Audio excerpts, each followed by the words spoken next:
Hey everyone, my name is Aditya and आज के इस वीडियो में मैं आप लोगों को HTML इमेज के बारे में बताने वाला हूँ। तो इमेज जो होता है वो आपके वेबसाइट का मोस्ट इम्पॉर्टेंट पार्ट होता है।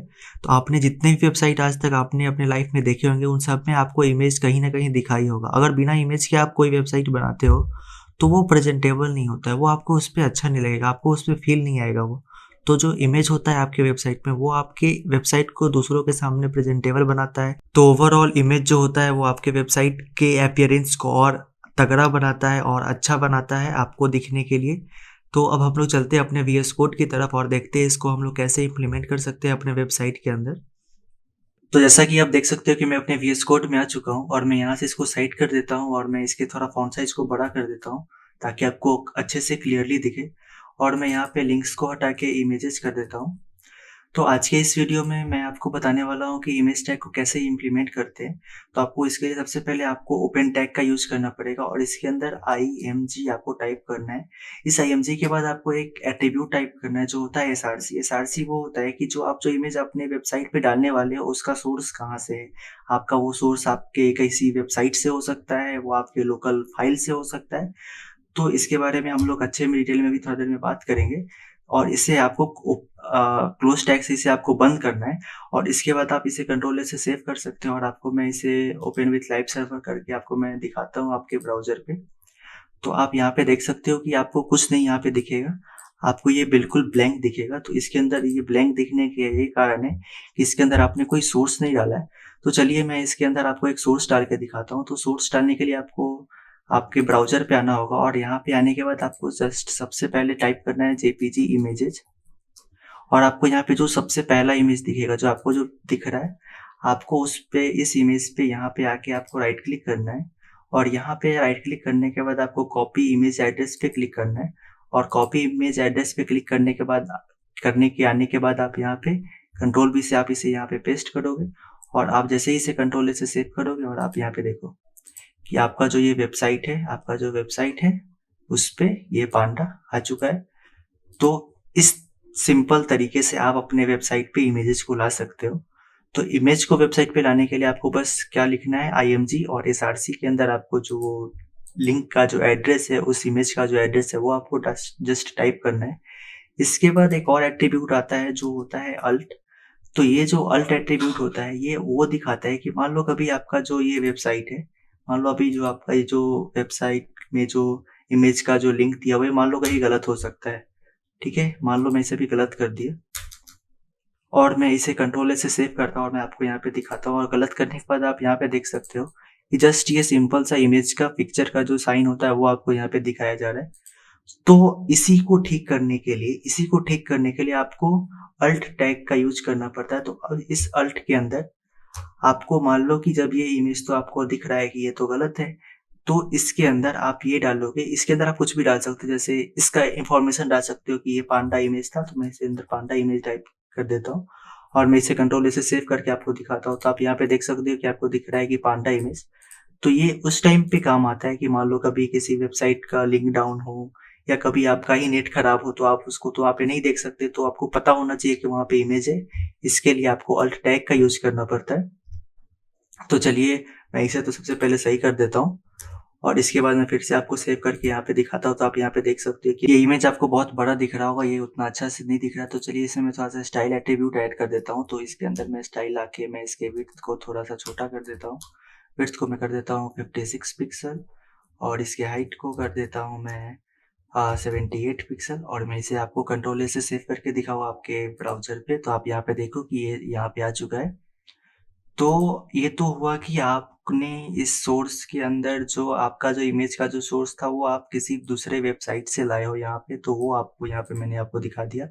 अगर मान लो कभी आपको इस सोर्स के अंदर आपके खुद के लोकल स्टोरेज का ही कोई इमेज का लिंक डालना हो तो आप उसे कैसे डालोगे, तो वो मैं आपको ये बताता हूँ। तो इसके अंदर से जो इसको है तो उसे तो आपको सबसे पहले यहाँ से हटाना होगा और मान लो कि ये जो आपको मैं यहाँ पे कुछ कुछ इमेजेस दिख रहा है उस फाइल है।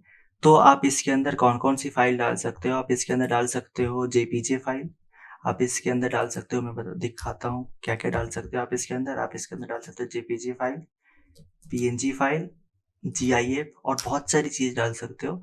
मैं आपको अभी इन 3 फ़ाइल को ऐड करके यहाँ पे दिखाता हूँ। तो चलिए सबसे पहले मैं आपको जेपीजी फाइल ऐड करके यहाँ पे दिखाता हूँ आपको। तो यहाँ पे मैं देखता हूँ जेपीजी कौन है।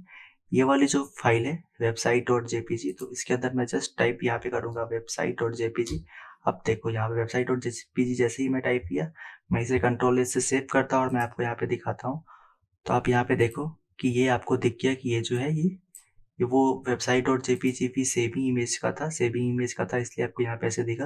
आप यहाँ पे देखो दूसरा भी कोई जेपीजी होगा तो मैं वो भी आपको दिखा देता हूँ। सेकेंड डॉट जेपीजी भी है यहाँ पे, तो मैं इसे हटा के सेकेंड डॉट जेपीजी कर देता हूँ। और आप यहाँ पे देखो कि आपको यहाँ पे दिख रहा होगा ये जो इमेज है ये आपका यहाँ पे वेबसाइट पे आ चुका है। तो ये तो हुआ कि आप यहाँ पे जेपीजी को डाल दिया। अब मैं इसके अंदर आपको पीएनजी फाइल डाल के दिखाता हूँ।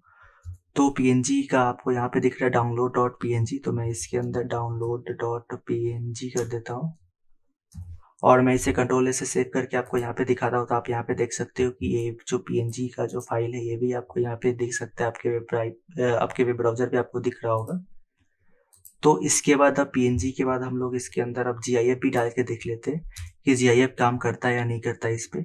तो इसके अंदर मैं जीआईएफ का लिंक डालता हूँ, तो मैं लिखता हूँ gp.gif। आपको यहाँ पे दिख रहा है कि gp.gif एक फाइल है मेरा, और मैं इसे यहाँ पे आके कंट्रोल से सेव करता हूँ और मैं आपको यहाँ पे दिखाता हूँ। तो आप यहाँ पे देख सकते हो कि आपके वेब ब्राउजर पे जीआईएफ भी आ गया।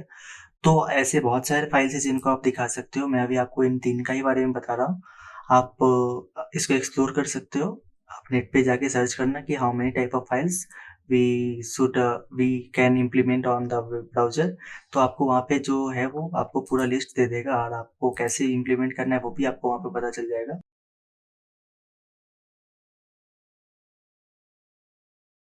तो अब तक मैंने जितने भी इमेज फाइल को अपने इस वेब ब्राउज़र पे लगाया है वो सब आप देख सकते हो कि वो सेम फ़ोल्डर में ही है जिस फ़ोल्डर में index.html है। तो मान लो ये भी हो सकता है ना कि कभी आपका जो ये जो सारा जो इमेज है वो दूसरे फ़ोल्डर में हो, तो मैं आपको एक दूसरा फ़ोल्डर बनाता हूँ यहाँ पे इमेजेस करके, और इसके अंदर मैं इन सारे पीडीएफ को डालता हूँ, इन सारे जेपीजी को डालता हूँ। तो मैं सबसे पहले इसे डालता हूँ इसके अंदर। मैं इसे यहाँ पे से कट करता हूँ। मैं सबसे पहले इस सेकेंड डॉट जेपीजी को इमेज के अंदर डालता हूँ और इसे मैं यहाँ पे टिक करके मैं इसे मूव कर देता हूँ। और फिर इसके बाद मैं यहाँ पे आके थंबनेल डॉट जेपीजी को भी डाल देता हूँ, वो भी वहाँ पे चला गया। इसके बाद मैं यहाँ से आके जेपी डॉट जीआईएफ को भी डाल देता हूँ, डाउनलोड डॉट पीएनजी को भी डाल देता हूँ, और मैं आपको अब दिखाता हूँ कि इन तीनों को कैसे हम यहाँ पे यूज कर सकते हैं। तो आपको इन तीनों को यूज करने के लिए ये मान लो आपको यहाँ से सबसे पहले इसे हटाना होगा और यहाँ पे आपको एक डॉट का यूज करना है। डॉट के बाद आपको स्लैश टाइप करना होगा। स्लैश के बाद आप यहाँ पे देख सकते हो कि आपको इमेजेस दिख रहा होगा।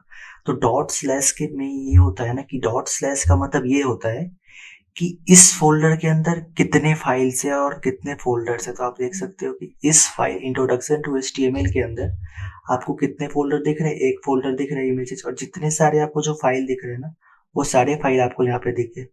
तो आपको इस इमेज फाइल के अंदर डालना है, इस इमेज फ़ोल्डर के अंदर जाना है आपको। इस इमेज फ़ोल्डर के अंदर आपको यहाँ पे देखना है कि आप क्या-क्या डाल सकते हो। तो यहाँ पे आप मान लो सबसे पहले मैं इसमें डाउनलोड डॉट पीएनजी डालता हूँ और मैं इसे सेव करके आपको वेब ब्राउज़र पे दिखाता हूँ। आप यहाँ पे देखो कि आपको यहाँ पे दिख रहा होगा कि वो वाला पीएनजी फाइल वहाँ पे आ चुका है। तो इसके बाद मैं आपको यहाँ पे एक जेपीजी फाइल का भी डाल के दिखा देता हूँ। तो इसके अंदर मैं डालता हूँ सेकेंड डॉट जेपीजी और मैं इसे कंट्रोल ए से सेव करके आपको अपने ब्राउज़र पे दिखाता हूँ। तो आप यहाँ पे देख सकते हो कि ये आपका जेपीजी जो फाइल था वो भी यहाँ पे आ चुका है। तो आज की इस वीडियो के लिए इतना ही। I will see you in the next one.